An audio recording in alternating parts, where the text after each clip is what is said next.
Somewhere in Stuttgart right now, inside a sleek arena that smells of fresh clay and German engineering, a 20-year-old from the Philippines is about to walk onto the same court as the foremost dominant women in tennis.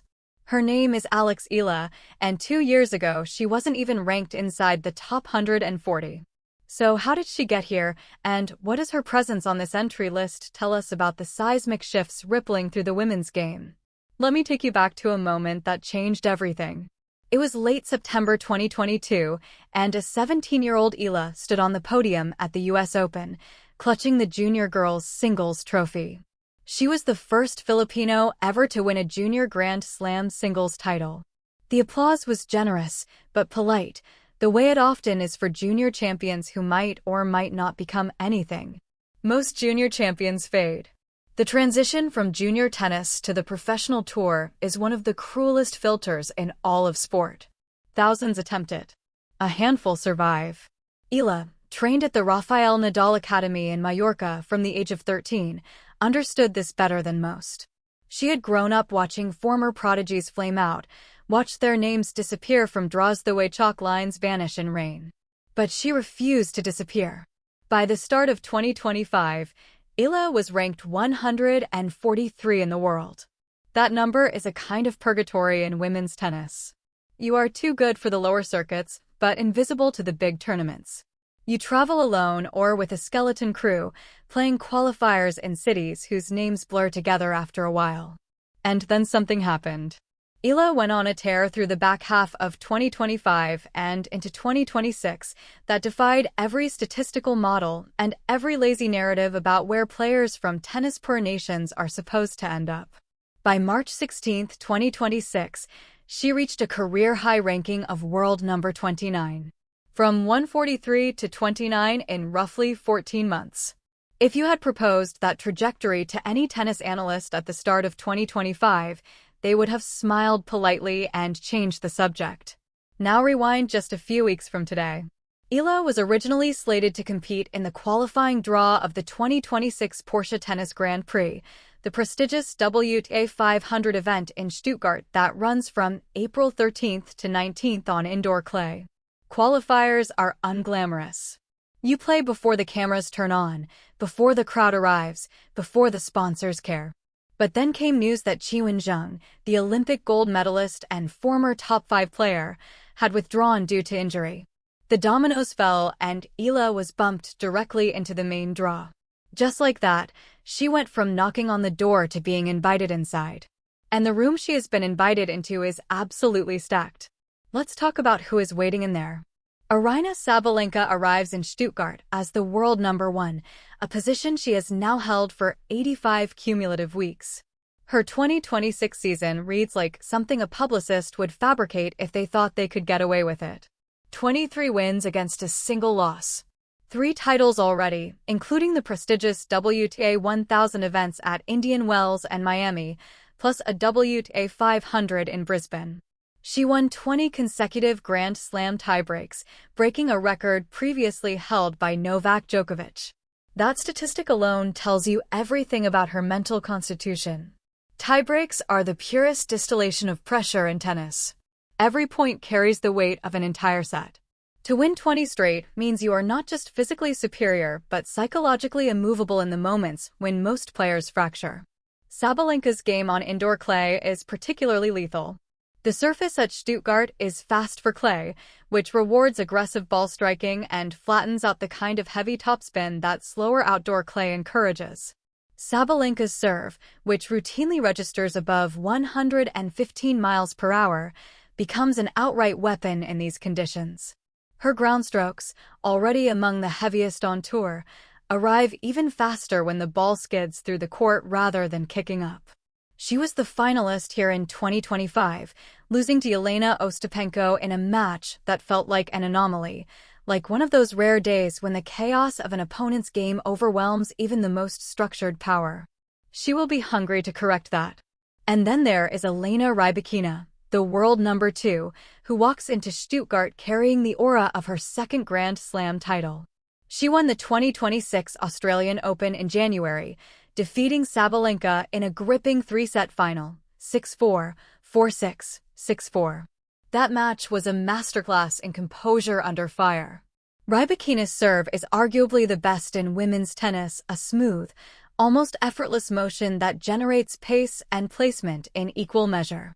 But what separated her from Sabalenka in Melbourne was not her serve. It was her ability to absorb pressure in the third set without panicking, without pressing for winners she did not need to hit. She played the final like a chess grandmaster who understood that patience, in the right context, is a form of aggression. Rybakina also has history in Stuttgart. She won the Porsche Tennis Grand Prix in 2024, so the indoor clay surface holds no mysteries for her. The fast conditions complement her flat, penetrating ground strokes, and her height gives her a natural advantage on a surface where the ball stays low. If Sabalenka is the force of nature in this draw, Rybakina is the surgeon. Clean lines, minimal waste, maximum damage. Iga Swiatek, the world number 3 and 2-time Stuttgart champion, enters this tournament at one of the most fascinating crossroads of her career. Her 2026 season has been uneven by her extraordinary standards. 12 wins against 6 losses, with quarter-final exits at the Australian Open, Indian Wells, and Doha. After parting ways with her coach Wim Fissette following an early loss at the Miami Open, she made a decision that sent shockwaves through the tennis world.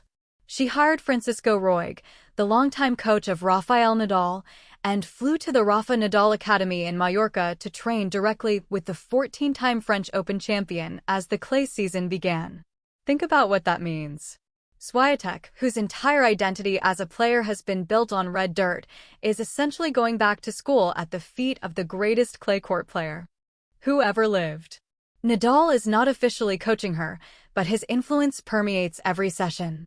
His understanding of how to construct points on clay, how to manage physicality across a long tournament, how to find rhythm in your legs when your mind is scrambling, all of that is being transmitted. If this collaboration clicks, Stuttgart could be the first glimpse of a recalibrated Swiatek, and that should terrify every other player in the draw. Swiatek has not won a clay title since the 2024 French Open, a drought that is almost inconceivable for someone with her talent and track record on the surface. But drought is perhaps the wrong word. It implies thirst without satisfaction.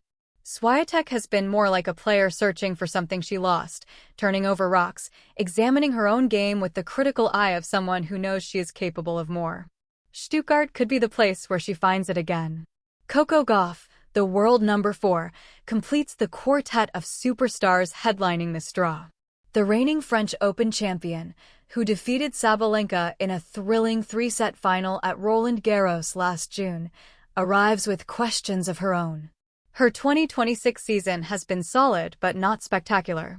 She reached the quarterfinals at the Australian Open, but has struggled with consistency on her serve and forehand, the two shots that anchor her game when they are working and erode her confidence when they are not. Gauff's relationship with clay has always been complicated and ultimately rewarding. She does not have the natural clay court instincts of a Swiatek or the raw power to bludgeon opponents the way Sabalenka does. What she has is extraordinary athleticism, an ability to extend rallies until her opponents crack, and a competitive fury that burns hottest when the stakes are highest. Her French Open title proved that she belongs on this surface at the deepest level. But Stuttgart's indoor clay, faster and lower bouncing than Roland Garros, will test a different part of her game. She needs to take the ball earlier, shorten her swing paths, and serve with more precision than she has shown recently. What makes this entry list truly special is not just the top 4. It is the depth beneath them. 7 of the world's top 10 players are in the draw. Jasmine Paolini, ranked 7th, is a 2-time Grand Slam finalist whose compact game and tireless court coverage make her a nightmare in best-of-2-set formats where she can hang around long enough to make opponents self-destruct. Aryna Sabalenka, ranked 8th, brings the kind of defensive excellence and tactical intelligence that indoor clay rewards.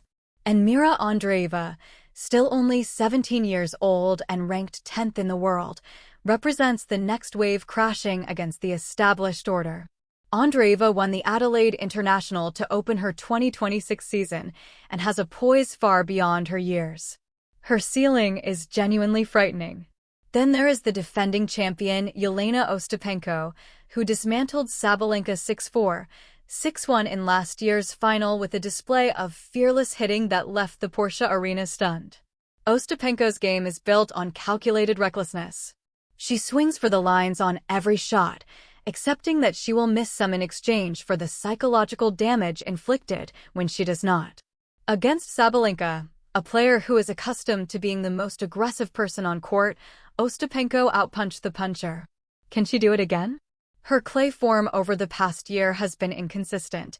9 wins against 4 losses, and her ranking has slipped to 24. But never discount a player who has already proven she can beat anyone in this specific arena. And this brings us back to Eala, because her story is the narrative thread that binds this entire entry list together. Consider the arc. A girl from Manila, a country with no meaningful tennis infrastructure, no tradition of producing professional players, no pipeline of coaches and academies and federations designed to funnel talent toward the top. She left home at 13 to train in Spain. She won a junior Grand Slam at 17. She turned professional and spent 2 years grinding through the lower levels of the tour, learning the brutal arithmetic of professional tennis, where improvement is measured in inches and ranking points come slow. Then she broke through in 2025 and kept climbing in 2026, reaching the top 30 and establishing herself as a legitimate presence on the WTA Tour. Now she steps into a draw at Stuttgart where she will potentially face players who have won Grand Slams, players who have been #1 in the world, players whose names have been in headlines since before Eala enrolled in high school. The gap in experience is enormous. But experience is not always the deciding factor on a tennis court. Sometimes what matters more is hunger, the willingness to swing freely because you have nothing to lose, and the specific kind of confidence that comes from knowing your trajectory is still pointed upward. Eala's game is well-suited to indoor clay, perhaps better than casual observers realize. She has a clean ball-striking ability honed at the Nadal Academy, where the emphasis on footwork and preparation is relentless. Her movement is fluid and efficient, allowing her to set up for her shots even when she is on the defensive. She won her first clay court match of 2026 at the Linz WTA 500 just days ago, and her comfort on the surface has grown steadily over the past 12 months. She will not be intimidated by the court. The question is whether she will be intimidated by the names on the other side of the net, and everything in her career so far suggests that intimidation is not part of her vocabulary. The Porsche Tennis Grand Prix has always been more than just another tournament. It is one of the oldest and most storied events on the WTA calendar, now in its 48th edition. The winner does not just receive prize money from a pot of over €1 million. She also receives a Porsche 911 Carrera S Cabriolet in Cartagena yellow metallic, a detail so gloriously extravagant that it perfectly captures the tournament's unique blend of sporting excellence and automotive luxury. The event is played in the Porsche Arena, an intimate venue where the atmosphere is thick and close and every ball strike echoes. This year also sees the premiere of the Porsche One Point Challenge on April 13th, a show event where professional players, celebrities, and amateurs compete in single-point matches. Rybakina, Ostapenko, Paolini, and others will participate alongside figures like Mark Webber, the former Formula One driver and endurance racing champion. It is the kind of event that underscores Stuttgart's position as a crossroads of sport and culture, a place where tennis exists within a larger ecosystem of excellence. But when the show event ends and the real matches begin, the conversations will narrow to the same fundamental questions that define every great tournament. Can Sabalenka impose her will on indoor clay the way she has imposed it everywhere else this season? Can Rybakina build on her Australian Open triumph and prove that her level is sustainable across surfaces and conditions? Can Swiatek rediscover her clay court magic with the ghost of Nadal's genius whispering in her ear?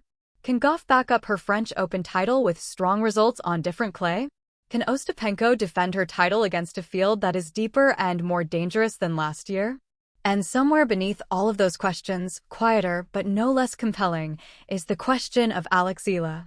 What happens when a player from a country that has never produced a top 30 WTA player walks into a room full of champions and refuses to be a footnote? The answer might be nothing. she might lose in the first round.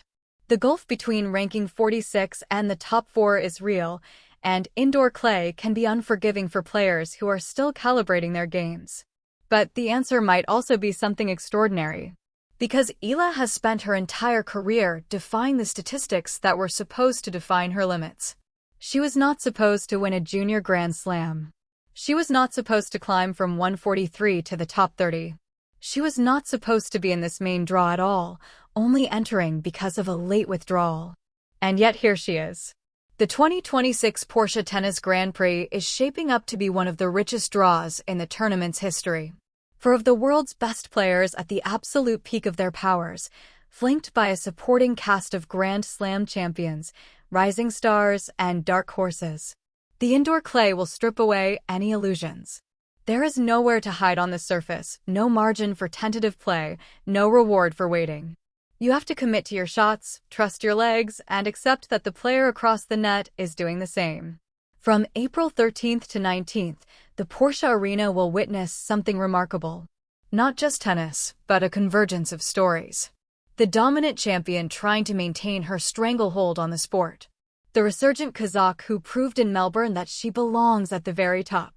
The Polish maestro reinventing herself under the tutelage of the greatest clay court mind in history. The young American trying to prove that her French Open was a beginning, not a peak. The Latvian wildcard defending her crown against all odds. The Russian teenager who plays like she has been on tour for a decade. And in the middle of all of it, a 20-year-old from Manila who walked through a door that was not supposed to open, into a room where she was not expected, carrying a racket and a story that has no precedent in the history of Philippine sport. Whatever happens on the court, her presence alone is a statement. Tennis is global. Talent does not respect borders or traditions or the assumptions we make about where greatness can come from. The entry list for Stuttgart tells us many things about the state of women's tennis in 2026. But perhaps the most important thing it tells us is this: the game is expanding, the talent pool is deepening, and the next great player could come from anywhere, even from a country that, until very recently, had never placed a single athlete inside the world's top 50. Keep your eyes on Stuttgart. Something is building there. You can almost feel it in the clay.